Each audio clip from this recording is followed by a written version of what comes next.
I'm a professional magician, and today we're going to go over some basic magic tricks. So this is the explanation of the card effect, where they're thinking of a card and it appears on your arm in ashes. You want to have an ashtray laying around that has ashes in it, and you want to have a deck of cards. To set up the card on your arm, you're going to use rubber cement. If you don't have rubber cement, you can use coffee creamer.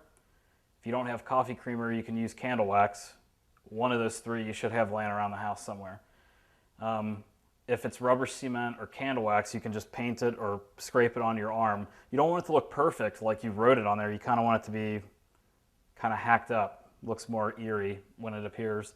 If you're using coffee creamer, you want to dip the end of a pencil eraser in the creamer and just write it on your arm.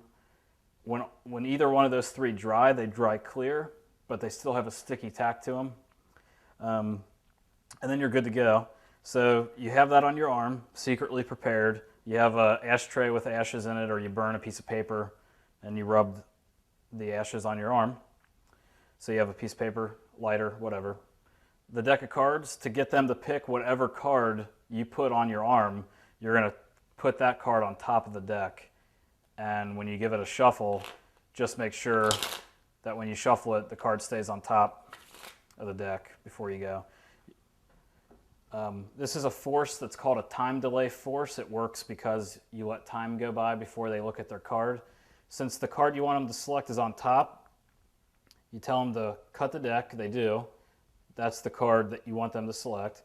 You tell them, I'm just going to go ahead and mark the cut like that. You put the other half of the deck perpendicular to it. So that's still the top card. And then you ask them to think of a card, or you can talk to them about anything, the reason for doing this, whatever. You give some time.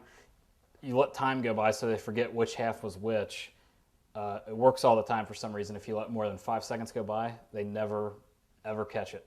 And you just tell them, go ahead and peek at the card you cut to. And what's nice about this is after they peek at it, you can just tell them to complete the cut and set the deck aside. You never have to go back to it again. And then from there, you just tell them to concentrate on the card. You build it up as if you're trying to get them to give you the card. Reach in the ashtray, wipe the ashes on the arm, or burn the piece of paper. Take the burned part of the paper and rub it on your arm.